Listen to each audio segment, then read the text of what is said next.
Hello everyone, मैं सचिन गुप्ता स्वागत करता हूं आप सभी का इस चैनल TDR मतलब द डेटा रिसर्च पे। स्टॉक मार्केट क्रैश कर चुका है। इंडियन शेयर मार्केट तो क्रैश कर ही रहा है, दुनिया का सारा शेयर मार्केट क्रैश कर रहा है। इस वक्त शेयर बाजार में भारी तबाही देखने को मिल रहा है। निवेशकों के तकरीबन 8.24 लाख करोड़ रुपए डूब चुके हैं। बात कर लें सेंसेक्स और निफ्टी 50 की, तो दोनों 1.50% तक नीचे गिर चुका है। इसमें न सिर्फ कंपनी को घाटा हो रहा है, बल्कि निवेशकों के भी पैसे डूबते चले जा रहे हैं। क्या क्या कितने कितने पैसे डूबे हैं, कौन सा सेक्टर है बहुत तेजी से बिक रहा है, और कौन से सेक्टर में अभी भी पैसे एज इट इज पड़े हुए हैं, चलिए उसके बारे में बात कर लेते हैं इस वीडियो में डिटेल से। निवेशकों के 8.24 लाख करोड़ रुपए डूब चुके हैं। बात कर लें बीएससी लिस्टेड सभी कंपनियों के मार्केट कैप की, तो 27 फरवरी को बीएससी में लिस्टेड कंपनियां जो हैं उनकी मार्केट कैप 393 लाख करोड़ रुपए थे, जबकि वही पैसे 28 फरवरी को 384 लाख करोड़ रुपए हो गए। यानी कुल 8.24 लाख करोड़ रुपए घट गए। इसमें न सिर्फ कंपनियों के मार्केट कैप घटे हैं, बल्कि निवेशकों को भी इतने रुपए का घाटा हो चुका है। अगर बात करें कौन से सेक्टर में सबसे ज्यादा बिकवाली देखने को मिला है, सबसे ज्यादा सेलिंग हुई है कौन से सेक्टर में, तो वो आईटी और ऑटो सेक्टर है, जिसमें सबसे ज्यादा सेलिंग देखने को मिला है पिछले कुछ दिनों में।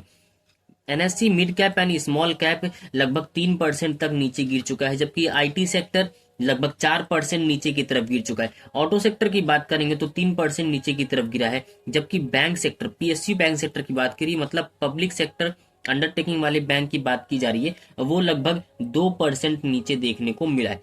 जिसमें सबसे ज्यादा आईटी सेक्टर और ऑटो सेक्टर नीचे देखने को मिला है। एक ही दिन में 3 और 4% ये दोनों सेक्टर नीचे की तरफ गिर चुका है। अगर निफ्टी के अलावा सेंसेक्स की बात करें तो 30 शेयर में से कुछ शेयर ऐसे हैं, 3 शेयर यहाँ पे, 3 शेयर यहाँ पे लिखा हुआ है, मतलब 6 शेयर ऐसे हैं जो इन 3 शेयर में थोड़ा सा सस्टेनेबिलिटी दिखाई दिया, मतलब पॉजिटिव मूव देखने को मिला है। जबकि यहाँ पे 3 ऐसे स्टॉक लिखे हुए जो नीचे की तरफ गिरे हैं। एक्सिस बैंक, एचडीएफसी बैंक और रिलायंस इंडस्ट्री थोड़े से पॉजिटिव मूव दिखाए हैं, जबकि टेक महिंद्रा, इंडसइंड बैंक और टाइटन निगेटिव मूवमेंट दिखाया है। ये सेंसेक्स की बात की गई है। निफ्टी की बात हमने पिछले कुछ मिनट पहले किया है। यानी किसी भी हाल में सभी स्टॉक नीचे की तरफ गिर ही रहे हैं। तो ये गिरने की वजह क्या है, अगर उसकी वजह को जानने की कोशिश करेंगे तो चलिए उसकी बात कर लेते हैं कि क्यों मार्केट नीचे की तरफ गिर रहा है, इतनी तेजी से क्यों गिर रहा है। एक दिन में 3%, 4% इस तरह से मूवमेंट दिखाई दे रहा है डाउन ट्रेंड की तरफ। स्टॉक मार्केट में गिरावट की वजह जानने की कोशिश किया जाए, थोड़ा अगर रीजन जानने की कोशिश की जाए, तो एक ही चीज नाम से निकल के आता है, वो है ट्रंप। ट्रंप ट्रंप ट्रंप, ये सब जगह देखने को मिल रहा है। कनाडा और मैक्सिको से आयात पर 25% का टैरिफ लगा दिया है। मतलब ट्रंप ने कहा है कि अगर कनाडा और मैक्सिको से अगर कोई भी चीज उनके देश में जाता है तो उस पर 25% का टैरिफ लगा दिया है। उसके साथ ही साथ चीनी निर्यात पर, किसी भी चीज की, किसी भी प्रोडक्ट पर निर्यात, चीनी के कोई भी प्रोडक्ट के निर्यात पर उन्होंने अतिरिक्त 10% का टैरिफ लगा दिया। इसमें एक ट्रेड वॉर स्टार्ट हो गया है दो देशों के बीच में, दो बड़े बड़े देशों के बीच में ट्रेड वॉर स्टार्ट हो गया, जिसका सभी सभी देशों के स्टॉक मार्केट पर असर दिखाई दे रहा है। कनाडा और मैक्सिको पर 25% का टैरिफ लगाने की वजह है ड्रग, यानी ड्रग की तस्करी होती थी, जिसकी वजह से ट्रंप ने इस पर 25% का टैरिफ लगा दिया है। जबकि चीन पर इसलिए 10% को लगाया गया है, जिससे ट्रेड वॉर स्टार्ट हो चुका है। और एक वजह है दूसरी सबसे बड़ी, एफआईआई की सेलिंग।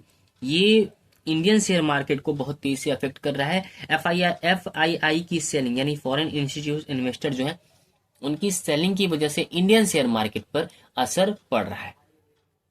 खैर, एक आपको डिस्क्लेमर दे देते हैं कि अगर आप स्टॉक मार्केट में बाई, सेल या होल्ड करना चाहते हैं तो खुद का रिसर्च और खुद का एनालिसिस जरूर करिए, उसके बाद ही स्टॉक मार्केट में पैसे लगाइए।